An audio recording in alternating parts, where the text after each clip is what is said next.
You're listening to the official podcast of Bloodstock Open Air Festival.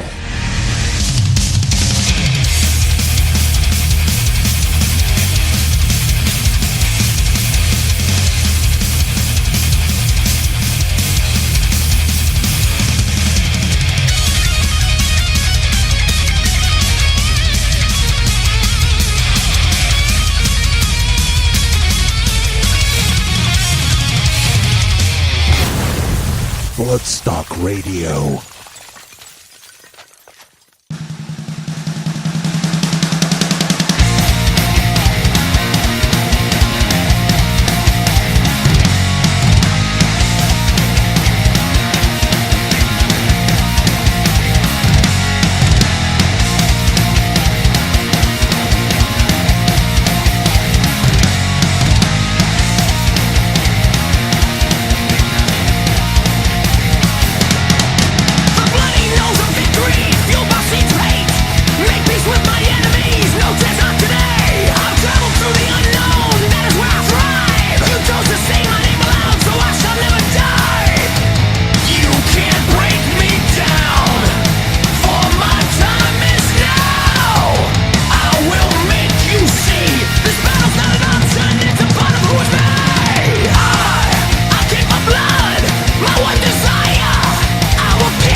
Yes, hello, good evening and welcome to Bloodstock Radio podcast number 75, the official podcast of the Bloodstock Open Air Festival. My name is Squatter, and over the next hour we will be bringing you absolutely oodles of Bloodstock content, including interviews and music from 3 of the 4 winning Metal to the Masses bands from last weekend, plus an interview with Stan from Bloodstock 2019 band Zentrix, along with a track from their brand new album Bury the Pain, which is out tomorrow on Listenable Records, and it is their first new album for 23 years. And let me tell you, it is an absolute beast. And speaking of new releases from Bloodstock 2019 main stage thrash bands, we opened up the show there with a track called I Came for Blood, which is from Death Angel's brand new album Humanicide, which came out last Friday on Nuclear Blast Records. Okay, onwards with the rest of the show, and as we are now deep into the Metal to the Masses Grand Finals tour, we have a bumper section covering last weekend's finals. Last Friday, Rob Bannister was in Stoke, where he chose Lost in Lavender Town to play on the New Blood stage, while Simon Hall was down at Club 85 in Hitchin, with Nick Plews, Larry the Lamp and all the gang down there. Fearbound with a successful band there. And then on the Saturday, Rob headed to Burnley, where he crowned Grand Elder as the winners, and I pottered down to the KK Steel Mill in Wolverhampton with Simon Hall, where KK Downing himself was even in attendance to see Illyrian emerge victorious. So we haven't managed to speak to Hitchin winners Fearbound yet, but coming up we'll hear from the other three winners, namely Lost in Lavender Town, Illyrian and Grand Elder. That's coming up straight after a quick Metal to the Masses update from my good friend Steve Evans, reporting in from Metal to the Masses Somerset. Metal to the Masses update. Metal to the Masses Somerset. Steve here, where a double round of semi-finals has seen Drip-Fed Empire and Death by Key join Perdition in next month's grand final. It's commiserations to Athelas, Hybrid Eyes, No Thursday War, Chiasmodon and The Pretty Fragile, but they'll have another chance at Second Chance Sunday on the 23rd of June at the Cobblestones. Check out the Cobblestones Facebook page for event details.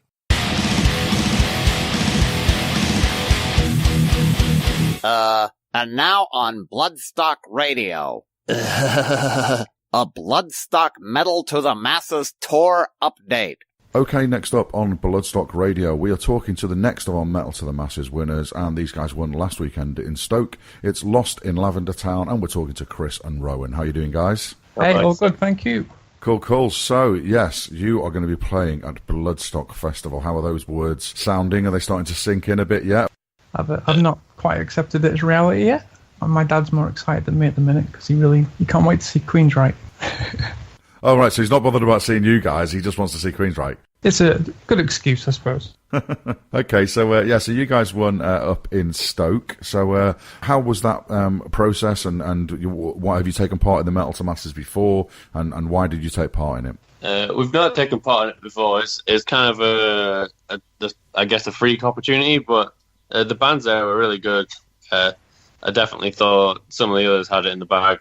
You know, there were some really good performances, but it was, I guess, being the only instrumental or one of the few instrumental acts to come out of the local scene can be a bit daunting, but we just try and push it. So tell us a little bit about your band then. How long have you guys been going for, and how many of you are there, and what sort of music do you play? Yeah, so as Bo said, so we are instrumental.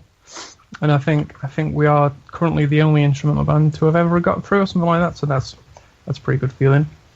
So we're instrumental, progressive sort of metal kind of thing. We are 3 guitar players, bass player, a drummer, and the soon-to-be keyboard player, fingers crossed. And the Metal to the Masses final was actually our drummer's second gig, with the qualifying heat being his first gig. So he's not doing too bad for himself at the minute. The name, so Lost in Lavender Town. So for those of you who aren't losers like we are, Lavender Town is a place it's like a city or a town from Pokemon, and we're all sort of into our video games and that kind of thing. And Lavender Town is the kind of spooky place where all the ghost Pokemon and weird things happen. So it just seemed pretty fitting, because some of our music's pretty strange. Yeah, well, I don't know. Lost in Lavender, to me, Lavender always says old lady. So I was thinking Lost in Lavender Town would be like wandering around Eastbourne or one of those sort of retirement homes, just wandering around there. So I'm glad you explained it to us, because I didn't get that. Well, Lost in Lavender Town's a bit of a mouthful, so we tend to abbreviate to LIL as often as possible. Yeah, well, that makes me think of Caribbean blokes on the beach selling you drinks. So. Yeah, exactly. We do throw a few little puns in every now and again. Okay, cool. So so that's all sounds good. So you're instrumental. So is that a conscious decision, or is that something where are you looking for a singer or lyrics or some point, or is it literally you're just happy doing that? It's definitely a conscious decision. We like in the starting years of us like messing around, we used to have a vocalist that came from like an older formation of the band before it was Lost in Lavender Town, and we just found that the music was moving a lot faster than the vocals, if that makes sense. Realizing that the way we wanted to write melodies and trying to bring complexity in, we just didn't really find the need for vocals, I guess. All the storytelling and nostalgia that we're trying to bring into the music just all comes a lot more natural to us through the instrumental parts rather than thinking about words. And it kind of leaves a mystery to it. People can make their own imagination through listening to the songs rather than having someone else tell them or sing to them. I don't know. I'm just trying to think how that would look on stage, because I should imagine you'd be starting off and people would be like, right, okay, when does the singing start? When does the? I'm assuming that has at least one of you got a mic in there to actually sort of have a bit of banter with the audience and stuff like that, though, yeah? Yeah, I say hi, bye, thank you. Yeah, but instrumental has definitely been a newer thing in the last decade or so. There are some bigger bands making it. To name a couple, like there's Pliny and Animals as Leaders. Those are some quite big influences of mine personally, and I've seen them just soar in the scene in the last couple of years. So although it may be strange to probably quite a bit of the masses at the moment, it's definitely gonna become a big part of the scene, like in another decade or so. Well, interesting. That's good to know, and I think you're right. I mean, I'm assuming it's Rob Bannister that told you that. I can't remember another instrumental band coming through Metal to the Masses, or indeed playing at Bloodstock. So yeah, it might very well be the first on that. So well done on that. So talking a bit about the Metal to the Masses process and that lot. Obviously, we're not just about the bands. It's the venues and the promoters as well. And that I don't know the Underground. I don't think I've been there before, and I don't know Lee. So tell us a little bit about the way that's gone and what you thought of the place. Yeah, the Underground. So yeah, it's based in Stoke, and we're all reasonably local to Stoke as well, which makes it all a bit more convenient. I'd say it's pretty run of the mill sort of little rock metal club venue. Like they do get some big bands playing. Like Sixth played there a few months ago even. They have all sorts of stuff on there. Yeah, it's not the biggest venue in the world, but there was a hell of a lot of people there on Friday as well, so it looked packed out, which made it even more enjoyable. And yeah, and Lee's an awesome guy. He's always offering us gigs and bits and bobs like that. He's a good man. That's good to know. And have you guys been to Bloodstock before at all? Never. I've never been Bloodstock. I've been downloading Sonisphere and bits and bobs like in Europe and things, but never Bloodstock. I think our bass player has been to Bloodstock actually a few years ago when Gojira and Lamb of God played. Yeah, cool. Excellent. Well, yeah. Well, hopefully you'll enjoy it. It sits nicely in between those two. I used to prefer Sonisphere to download myself, but yeah. I'd say Bloodstock's even cozier than Sonisphere. I would say really, it's a sort of a 18,000 sort of capacity in that lot. Very sort of compact site, and the New Blood tent you'll find is as I say, it's getting bigger and bigger, and it's getting more and more people in there each time. So what you need to do though, when you're playing in that lot, you need to make sure that you come up with some sort of way of letting people know when you are, because we've got 118 bands playing over the weekend, and you've got to make sure. And I would imagine that a name like Lost in Lavender Town, once you've heard that, you're going to remember that, and you're going to think, oh yeah, I remember those guys. So yeah, so the whole point of us doing this and promoting this on Bloodstock Radio is to get people to have a listen to your music before they go to Bloodstock, and hopefully check you guys out. So I believe we're going to have a song for you now. So if one of you could introduce that, and congratulations on getting to Bloodstock, and cheers for talking to us, guys. So yeah, this track is called Monlee, and for those of you again who are unfamiliar, Monlee is a Pokemon. He's like a fighting Pokemon. So this song is sort of themed around that sort of vibe, that style. So it's one I wrote. It's pretty heavy on the synth, which is one of the main reasons that we brought the keyboard player in. It's all instrumental. It's pretty heavy. It's got some horrible drum lines that we had to teach our new drummer. Cool guitar riffs, got a bit of everything really. It's a good all-rounder. Okay, cool. Well, we'll hear that now. And cheers for chatting to us, guys. That was the guys from Lost in Lavender Town. And this is Monlee.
Okay, this is Squatter, and we are at the Wolverhampton Metal to the Masses final with our latest winners, and it's Illyrian. How you doing, guys? Not too bad. Considering 10 minutes ago you just got told that you're playing Bloodstock, you're all looking a lot better now. I no longer need to throw up. Maybe a bit. I'm blaming alcohol. Yeah, so. Excellent. So you just played your set here at KK Steel Mill in Wolverhampton, and congratulations, you're going to be playing at Bloodstock. So is it starting to set in yet, or you're still floating a bit? Nah, it's not going to set in for until we probably arrive at the area. So when we arrive at Bloodstock, we're like, shit, we're actually doing this, aren't we? Yeah. 90% sure it's still a dream. Yeah. Yeah. No, it's not. It's all happening. Have you guys been to Bloodstock before? Yeah, we went last year. Yeah. I've been a couple of times. Yeah. This Cool. will be my 4th, 5th time. So cool. So what you'll find is that basically the new blood, all the stages at Bloodstock are really well manned and you'll get all your stuff set up for you. You get to feel like a proper rock star for a day as well. So it's all part of the experience, and it will go by in an absolute flash. I can tell you that right now. Yeah. So let's just rewind a little bit then. The Metal to the Masses process. So why did you guys get involved in that? And was it just for gigs, or was it the golden carrot of Bloodstock? I think it was both for us. We got messaged about it from Matt and Dan from Fat Angel. They was like, we're looking for bands for this. Do you guys want to do it? And I was like, well, yeah, sure, why not? What's the worst that can happen? We can expand our fan base, play a new venue, just reach out to more people. But then when we kind of got close to it, we was like, it's like a dream thing for us to play Bloodstock. So we was like, we're going to aim for the big league and see where we go. So to kind of be here, it's a bit surreal for all of us, I think. So we were thinking maybe 10 years time we got a chance at it or something like that. Really when we're 30 something, maybe we're doing something like that, but not a year in. I got a walking stick, Yeah, well, it takes all sorts really. We had a band that played a couple of years ago that have done Metal to the Masses 7 times. So sometimes people hit it first time, sometimes people take a while to get there, and it takes all sorts. But so just tell us a bit about your band then, about how long you've been going for, what type of music you play, stuff like that. Illyrian was started about 3 years ago between me and Daryl, but under a different name. But we kind of had the same vision of going for this kind of technical thrash metal kind of thing mixed with melodic death metal, so Solosis, Death, Revocation, that stuff. We changed the name because there was a band called the name that we was called before, and then we was like, well, we've got to find something different. So we changed it. Looked for members for ages. Dan came along first, taught our current then kind of lead guitarist how to play the song that he was auditioning for. So it was like, well, he's instantly in. And then Will came along not long after that, and then from there just kind of started going. Been playing live for about a year, and gone from this to Thrashosaurus and all that to even in the space of a year. It's pretty impressive for us. We're very excited for what the future holds, I think. So, absolutely. Well, that's what it's all about. I mean, I must admit, I do like a bit of thrash, and as soon as you guys started tonight, I was just like, ooh, I like a bit of that. And Simon was just sort of wandering through like that, and he was just like, yeah, come and check these kids out, he says. So I've done quite a few finals with Simon, and he gets a little look on his face, a little smile on his face, and you can tell that, when a band's in with a chance, basically. And he had one of them on his face when he was watching you guys. So that's good. Yeah, something to a side stage, and he was kind of digging it, and I was like, maybe, but I'm just going to ignore that for now. Taking my hopes up too high. I saw him. I started hitting the drums slightly harder. I was so the last song, I was like, shit, we got to do it now. No, well, all of you seem to be on absolute fire there. You really look like you'd obviously rehearsed really strongly for it and that lot. There was a few of the sort of fist punches and stuff like that with the I actually haven't played drums for a week before today. Really? I work away a lot, so I never really get a chance to. And you've just moved house today, is that right as well? I moved house today, and then I've been working a week in London. I've not actually touched a drum kit until today. Pretty much. Well, you did all right. You did okay. No one pays attention to drummers. It's okay. As long as he hits a sample pad right, I'm like, that's all you need to do. Yeah. And what a venue this place is as well. I mean, I've not been here before, and it's a fantastic venue, isn't it? Yeah, it's pretty amazing, to be fair. It's pretty spacious. You've got 2 rooms, a smaller room, which is where all the previous heats and the semi-finals are held. When you get the big room, which is very big, to be honest. I was like, it's the biggest stage we've ever been on, definitely. Well, so far. I was just glad I could actually move around once. So I was like, oh, there's room. I don't have to make sure I'm not hitting down in the head. I know we're getting played in the cupboard. Everyone's inside the drum kit. I'm not getting hit by guitars. Well, you'll have a bit of space to move around on the new Blood stage as well. So so that should be good. So the advice I give to all the Metal to the Masses bands is, when you find out when you're playing and that lot, make sure people know about it. Come up with some sort of gimmick for letting people know when you're playing. So, because if you're playing on the Sunday, you've got 2 days advertising, basically. You've got 20,000 metalheads in a field, so no better time to get your music out there and get your name out there.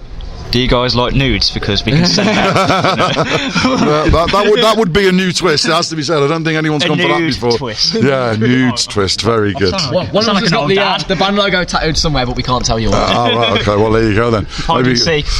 Get temporary tattoos with your band name and time and stage. He's got a permanent one. Wow. Okay. Fair enough. That is impressive. We're kicking you out. Doesn't come across great on radio, but it looks very impressive. People, honestly, it's on the lower half of his body. Let your imagination decide where.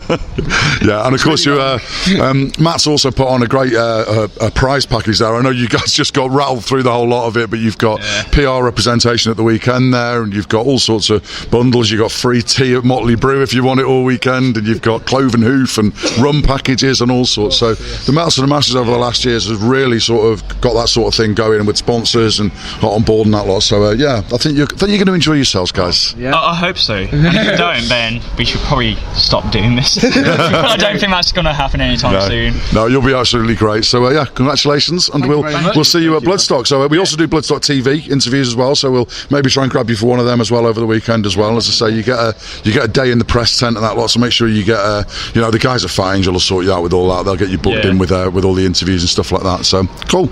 Well, we look forward to seeing you there. We're going to hear some music from you now. So if one of you can tell us a bit about that track and introduce it for us. The track is called Blacken the Sun, and it's all about how much we hate people, so we should just kill everyone.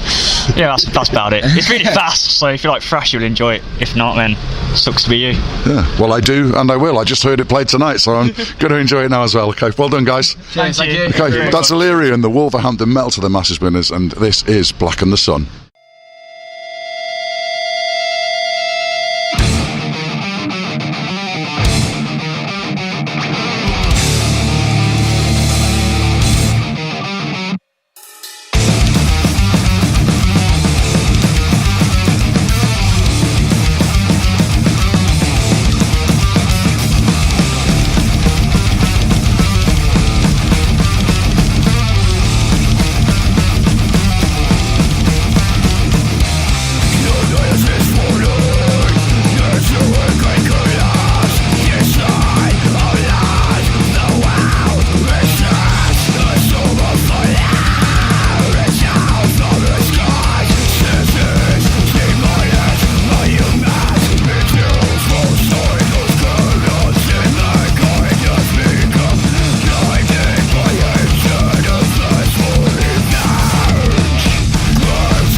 Okay, so this is Bloodstock Radio, and next up we're catching up with the latest of our Metal to the Masses winners.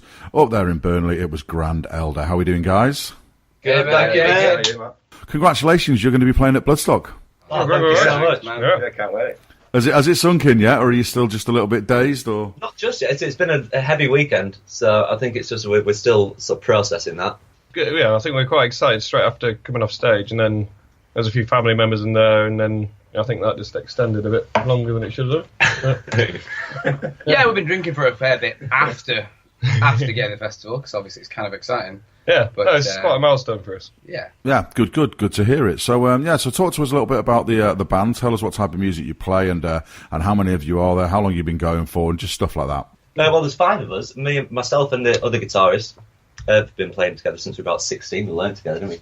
Yeah, played college, Blackburn.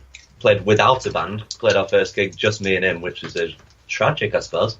I enjoyed it. No, recently, within the last sort of few months, we found Ted, bassist, Barney, drummer, and we've nailed it. Well, as the newest member, I mean, me and Barney, we joined them last year, and then we just sort of took off from there, and that's really where we're sort of finding our feet with it all. And it's it's quite a special year because a lot of us have played in other bands, and this has just come together so quickly and just so well. It's just really exciting. Yeah, so, and I believe that your first gig with this lineup was the Heat One of the Metal to the Masses, yeah? Yeah. I think we set our sights They're the only gigs we played this far, isn't it? Yeah, actually, that's about Metal to the Masses, so yeah. Not going too bad to say, so I think first gigs. Well, as soon as we'd got together, I think the guys mentioned about the Metal to the Masses thing, so we sort of set our sights on Bloodstock as being the first sort of major thing we should sort of introduce the band to, and we got it. Well, that's the best way to do it, really. Just go for it and see what you see how you get on. Because some people, Bloodstock is the golden carrot for them. Some people just want to get gigs. Some people want to do the networking side of things and just basically, just push themselves a little bit, really. Because obviously there is a competitive element to it, but most of the bands find that it's more sort of collaborative and everyone got on well with each other and that. But you sort of still got that little bit of an edge to push yourselves a bit. Yeah, very much so. It's a really amazing vehicle because I know you alluded to it then, the idea of competitive musicianship seems weird, really. But actually, as you said, everybody really kind of eggs each other on and congratulates you for going through, even if they don't go through, because it's just a way to get people into the metal clubs and having fun and checking out new music and everything else. And it's worked out really well for us this year. But I just think it's a wonderful. It's such a good community and vehicle, yeah, definitely. Yeah, that's the way to go. Yeah, well, I wasn't able to make it to the Burnley final this year, but I did go last year, and it was. Was that when you said? Was it autocracy? That's right, yeah, autocracy. Something called That's Italian, guys. Yeah. So I was up there, but I was at other finals this weekend, here, there, and everywhere. So I have to mix it around a little bit and that. But yeah, it did seem to be a good little community up there in Burnley, yeah. Yeah, definitely. Yeah, the standard was really high, and again, just that thing of there's a bit of a competitive thing, but everybody was rooting for each other. Yeah, encouraging everybody to just make the whole thing a brilliant show, start to finish. Really. Make it hard for them to pick someone. Cool. So have any of you actually been to Bloodstock before? Yeah, I've been a few times. Yeah, the first time I couldn't get the time off work, and so I put work off for a couple of weeks and went and got a bit of hot water. Well, Barney, our drummer, who's unfortunately not with us, he DJs there pretty much every year. Yeah. He's been there for the past 10 years. He goes every year. Yeah. It's my first time going. Yeah, my first time as well. Yeah. No, well, there you go. The other guys can show you around then and that. So, the new blood is getting busier and busier each year. As I said, this is we're trying to do our bit to sort of get the tent as full as possible, obviously. But it obviously does depend against who you're up against on the other bigger stages, the main stage and the Sophie stage. So, are there any bands that are on the lineup that you particularly don't want to be clashing with, or? Dimmu, I really want to see Dimmu. Just because you want to watch him. He's such a good guy. I suppose the theme was more not about clashing with them, about wanting to see them ourselves. Yeah, there's that as well, of course, yeah. But obviously you also get access to the press area as well and the VIP and that, so you could be rubbing shoulders with these guys as well if you're around about the press area and that. That's always great to see some of the new blood bands just coming in and just going, oh my God, that is Chris Jericho over there, and, and they're just because where the press tent is. If it's Chris Jericho, I'll rub anything. Yeah, so the press tent is right next to the signing tent as well. So basically, everyone that's coming in and doing all the signings and doing all their interviews and that lot, they're all sort of milling around that area as well. So yeah, as I say to all the Metal to the Masses bands, make sure that you do take the best advantage of that. Try to get yourself some interviews booked and make sure that you make the most of that day that you've got in the press tent to try to get some coverage, because obviously we've got 118 bands or so playing over the weekend, and you want to make sure you get your name known, and also beforehand as well, before when you're playing, then try and get that communicated out there in some sort of inventive way, get it, I don't know, tattooed on your foreheads or something like that, just Yeah, no, we've been coming up with a few good ideas of spreading the word of exactly when we're on, and just cool. There's a couple of good ideas. I don't think we've decided exactly which one we're going to do yet, but it'll be a good one. Cool. Excellent. Well, it all sounds good. So it sounds like you're all set up, and you can get preparing for getting yourselves down to Bloodstock. Yeah. Well, thank you very much. Yeah. So I'll have a listen to some of your music now then. So if one of you wants to introduce this track for us, and cheers for talking to us. We'll see you at Bloodstock. You're very welcome, man. And ladies and gentlemen, this is Grand Elder and Curb Crawling.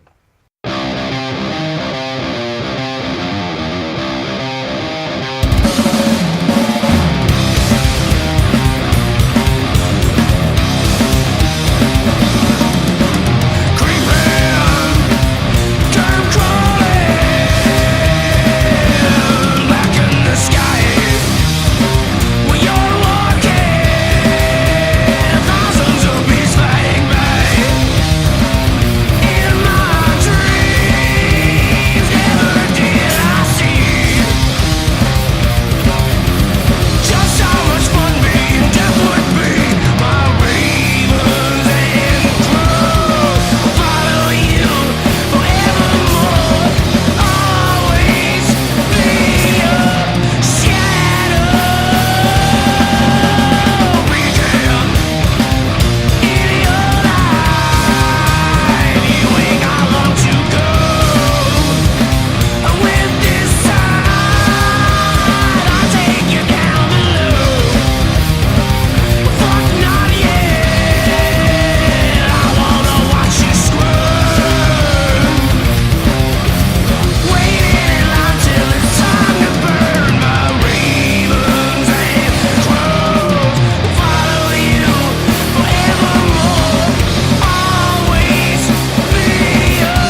Hi, this is Alex Skolnick of Testament. You're listening to Bloodstock Radio.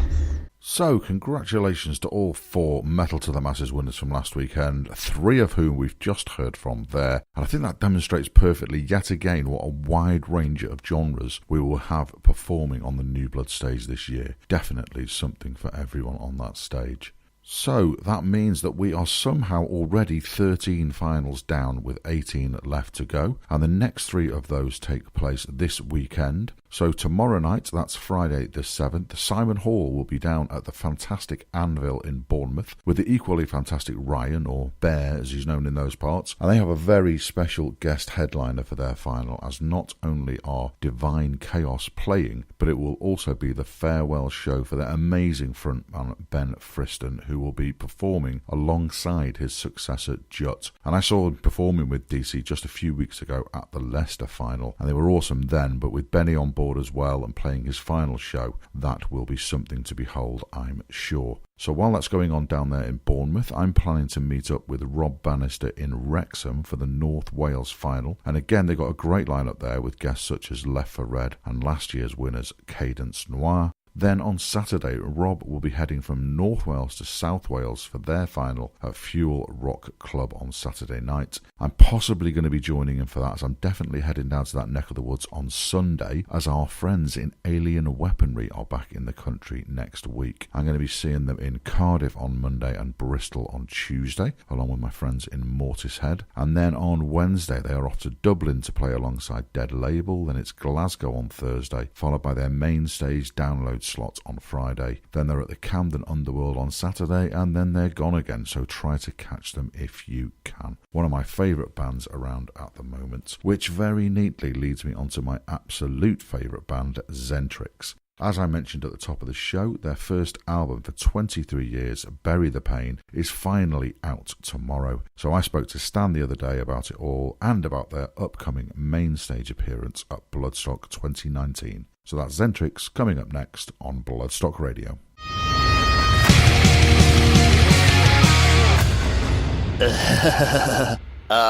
And now on Bloodstock Radio. It's time to hear some new releases. Okay, next up on Bloodstock Radio, we are chatting to my mate Stan from Zentrix. How are you, sir? I'm good, thanks. Good, it's good to talk to you. So, yes, exciting. New album is finally here. Bury the Pain out on Listenable Records. So, yeah, you guys must be thrilled it's out there at last. Thrilled and relieved, because it's been quite a lengthy labour of love for us to actually get the thing finally out there. In fact, I won't believe it till I see it in my hands, and I haven't actually seen it in my hands yet. So, once I get all that 12-inch vinyl, I'll be like, yeah, like I say, it's taken us quite a while. Yeah, it has, and yeah, obviously, I know the backstory behind it, and I've had the old version, let's call it, with Chris on it for quite a while. So yeah, I'd noticed the one track that you've had out there for a few weeks now. Obviously with Jay now on it and that lot, it does seem quite different. Are the rest of them like that? Has Jay put his own sort of stamp on them? Yeah, I mean, to us, it doesn't. I mean, I'm quite used to both versions, so it's probably asking the wrong person, really. But he's gonna do, isn't he? He's gonna put his own stamp. He's changed some words, changed some vocal bits, and obviously his voice sounds a bit different.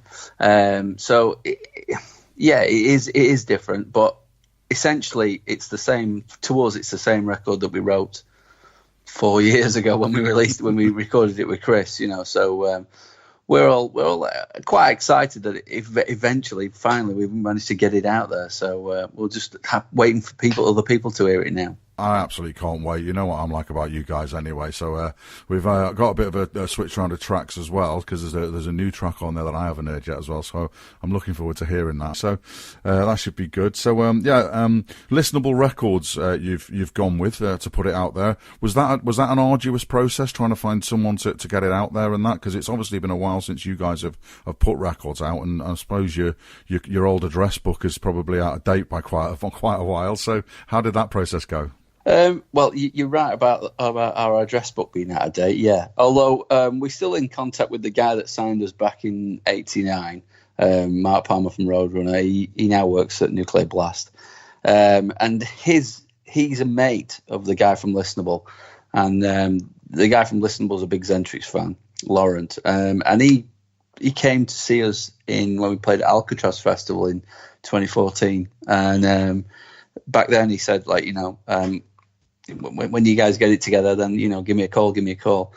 And we did do when we finished the one with Chris, and he was up for it then. And then obviously we said, right, hold your horses, because he's left and we're going to have to find another singer and re-record the vocals. So he was constantly like chomping at the bit, going, you know, how are you getting on and what are you doing? Well, have you recorded anything yet? You know. So he was first in line really when we came to looking for a deal. There was a few others, but we felt like he seemed the most enthusiastic about it, and we didn't really know what to expect from a record company in this day and age, because obviously the whole music industry's changed so much since we were last a part of it.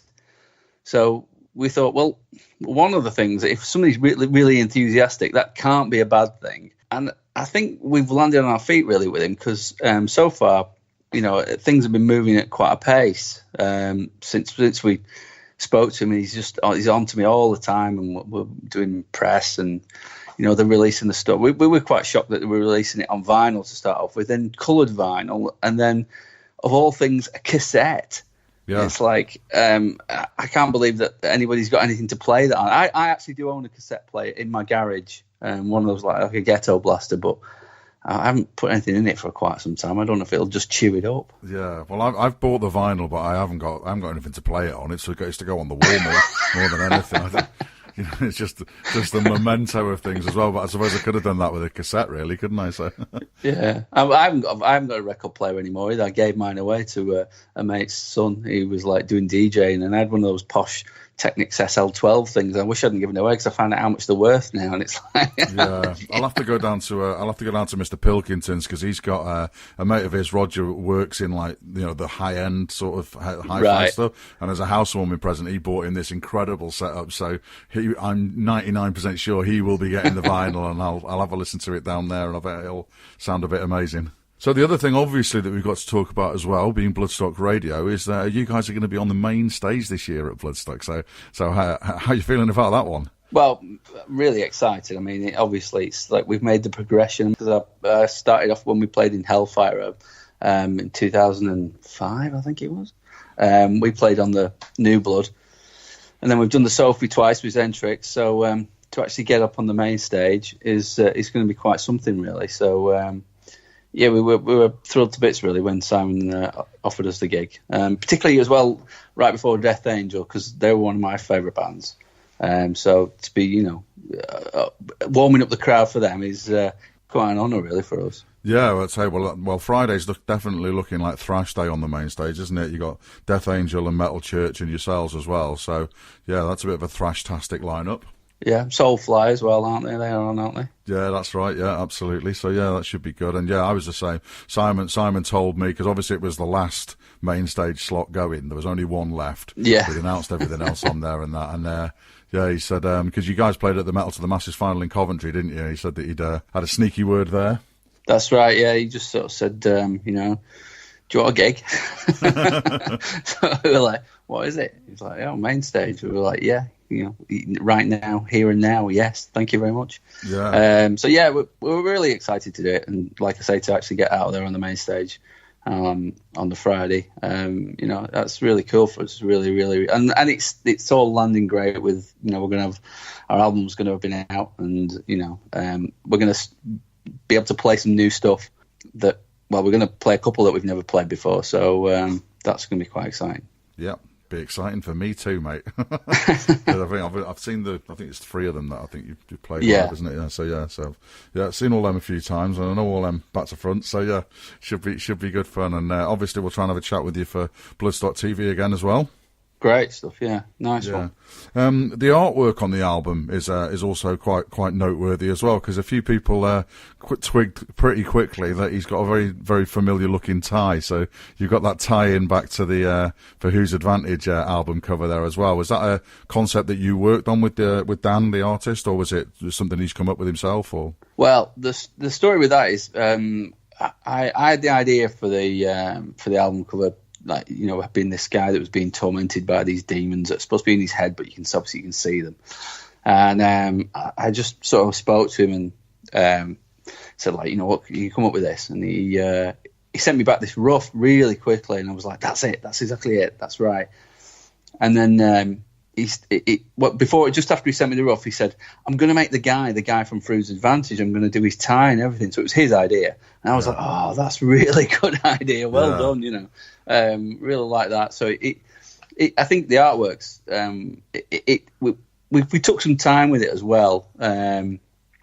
Speaking with me and Dan, he was asking me, like, what album covers do you like? And I'm like, well, I like the Ed Repka stuff. So he's like, well, let's do an Ed Repka style album cover, you know. And I think that's what he's done. And it's, you know, it is a nod to those sort of old school thrash album covers, but that's what we wanted. We wanted something that looked hand done, even though he does use digital technology. It's all done with tablets and Photoshop and everything, but he hand does it, you know. But it doesn't look like a photograph or a Photoshop type thing. It's a completely sort of old school sort of artwork thing. So we're really, really, really pleased with that, you know. So I think the artwork sort of is added to the whole thing, particularly if you put like Shattered Existence, Fru's Advantage, and then Bury the Pain next to one another. They kind of work together. That, you know, they look right together, and that's what we kind of wanted. We wanted this album as well to be the album that sort of fitted after that album. That really should have been what we did back then, but we didn't. We did Dialectic Sex and Kin, but it kind of should be that. That's where it sort of fits, and that's kind of how the sort of rationale of when we were writing it. You know, that's what we sort of wanted it to be, to sit with. When the artwork was released, there were a few comments about the Ed Repka and things like that. And Dan Goldsworthy, let's give him his proper full title. He was very, very flattered by that and very touched by it. And then a few people noticed the tie, and it was like, oh, that's clever, because wasn't he on one of the T-shirts as well? There was a zombified version of him, of the whole Who's Advantage on a T-shirt, wasn't there? Yes, that was nothing to do with Dan though. That was on an older idea. It came from. We did a show in, I think it was Czech Republic somewhere, and they did this poster, and it was like a guy that he looked really Eastern Bloc, but it was kind of like their version of the Fru's Advantage cover, and I was like, oh, that's a good idea. And then I had the idea of like getting somebody to do like the Fru's Apocalypse, the sort of like Walking Dead version of the Fru's Advantage. Yeah. So we're kind of we're reusing old ideas. We don't come up with any new ones. We like the old ones. We just keep rehashing them, you know. Well, you say that, but the music's definitely an upgrade. It's definitely it's got a modern twist, but it's got that old school sort of Zentric sound to it as well. So I think you've managed to straddle that quite well in terms of the actual way it sounds. Yeah, well, that's kind of always the plan, to go back, like I say, to make the album that sort of should fit it in with the first two, and but like with a modern production. So you know, as luck would have it, we've got some friends who'd helped us out in that respect. Mr. Snape, you know, slotted in, and you know, if we could have had anybody in the world, we'd have picked him, you know. But the fact that we knew him really helped. So. He's really put the finishing touches and the shine to the whole thing, you know, giving us that great sort of modern edge sound to it. It does sound absolutely fantastic, and I'm sure that everyone's going to really enjoy it when it's out there. And I'd say it's going to be great to hear those tracks live at Bloodstock as well. So yeah, have you got anything else following up from Bloodstock? Any other festivals that you've got for the summer sorted yet? We haven't. We've got some stuff in the pipeline. Nothing I can say at the minute. But yeah, watch this space really with us at the minute. So there's stuff coming in, happening all the time, which obviously is one of the reasons for actually getting out there and, you know, doing new music again, is to try and conjure up a bit of interest in us again. Well, we look forward to that, and I'm definitely looking forward to everybody finally hearing the album, as I genuinely think it's up there with the best stuff you've ever done. So we're going to hear the title track now, Bury the Pain. So thanks for talking to us, Stan, and I'll see you at Bloodstock. Yep, see you there, mate. So this is the title track off Bury the Pain. This is Bury the Pain.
By the fans, for the fans. Bloodstock Radio.